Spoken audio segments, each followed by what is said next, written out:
Welcome to Unbox. Today we are looking at the KitchenAid 4.5 quarts, it's heavy, mixer. This is the classic version.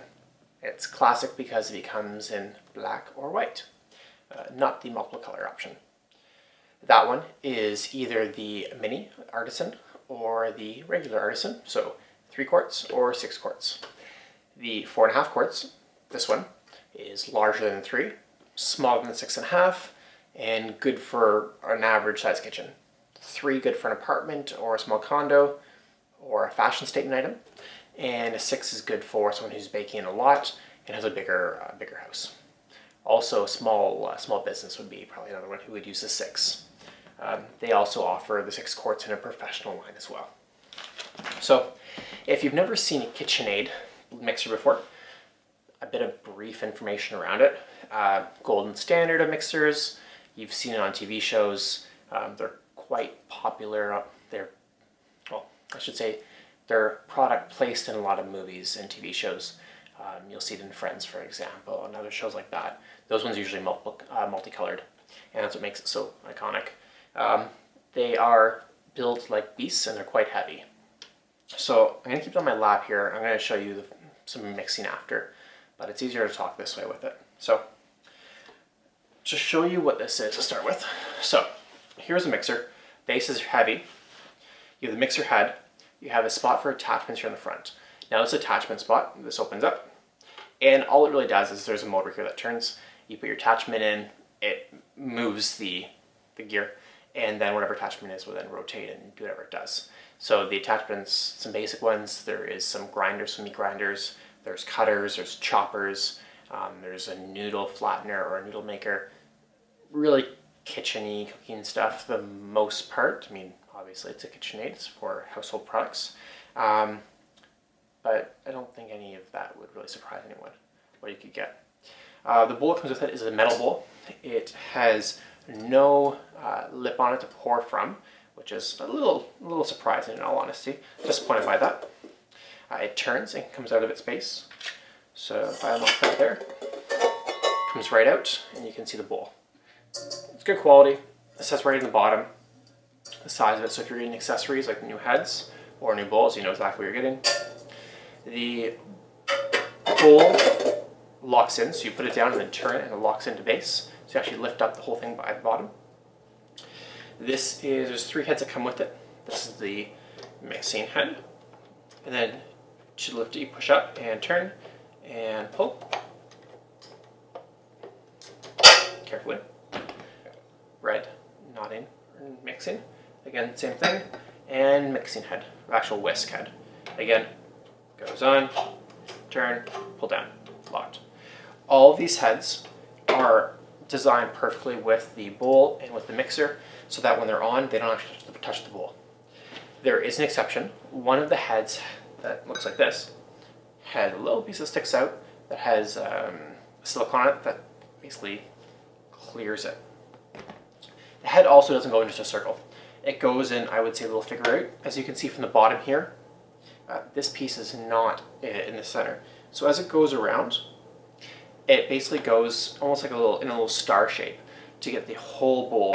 What that means for you is that a reduced amount of time you have to put a fork or a knife in there or a spatula to scrape the sides. You just let it do its thing. At the end, you do one spatula turn, make sure nothing's on the side still, turn back on, and you're good to go. In terms of the settings on here, over here you have a lock on and off. Okay, this keeps the head engaged and locked down. Safety, really. You don't want to put your finger in there. Over here you have the speed. So we have off, then to stir, and then all the way up to 10. The speed jumps from 2 to 4 to 6 to 8 to 10. So really you have 5 options. Plus the original stir at the bottom. So 6 and then off. That's really the basics of it. The cable plugs in the wall, obviously. It's a decent length, not overly long. The machines are quite repairable and easy to use. If you want to repaint it, it's not hard to repaint it. If you need to open it up and fix some stuff, you certainly can. There's actually easy access right here to a part that can break on you. So that can come off right there. KitchenAid has done a good job to make it accessible and easy to fix. The product quality is more what you would have seen in the 70s, I would say, in terms of higher costs, but built to last longer than the current trend of cheaper but effective products that don't last as long though. So they're cheap and effective now, but they don't last for 4, 5, 6 years. Overall though, I've been impressed with it. I made some muffin sets already with it. I do enjoy cooking, not a huge cooker baker. I probably even on those. I'm not using this every day. Probably once a week right now, maybe twice a week right now. Mainly muffins, cookies. If you think of what an old lady brings to a bake sale, that's what I'm doing. So nothing too advanced, but it is nice. There is other accessories you can get for it. That's not part of this package at all. But there's ones that have a cover on here to keep kids from putting their fingers in. It has a drop spot for your flour. There's clear bowls. There's bowls with lips on it. Stuff like that you can add to it if you want to.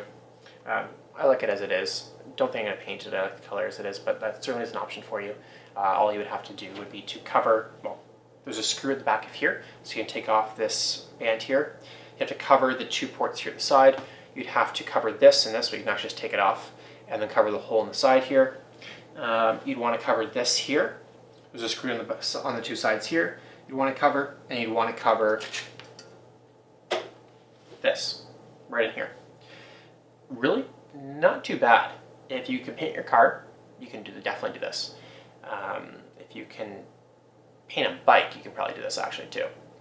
Again, just an option. Overall though, works pretty well, pretty impressed. So we're gonna take a look here, I'll show you it in action. So we're testing the mixing ability here on the KitchenAid mixer. Now it comes with 3 different heads. And depending on the pack you choose, it can come with additional accessories. You have the mixing head. You have a blending head for stirring. You have a dough head here. You want dough on. So because we're using liquids here, we're going to be using the mixing head. This is the upright position. You put your stuff in. You push the bowl, put the bowl in, the base. You turn it to the right. It locks. Lower the head. Lock it. And then turn it to the first step. First step is mix. And you can turn it up to whatever level you need. That is 4 out of 10. I will go all the way to CNC. 6, 8, 10.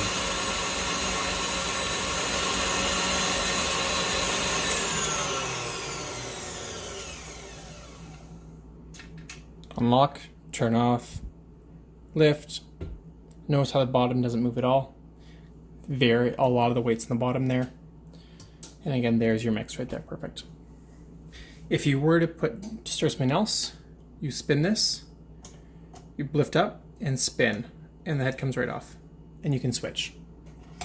So depending on what you're using, having 2 bowls might be beneficial if you're going back between dry and wet, or budget way would just be to have another bowl on the side here. Do your dry first, wet second.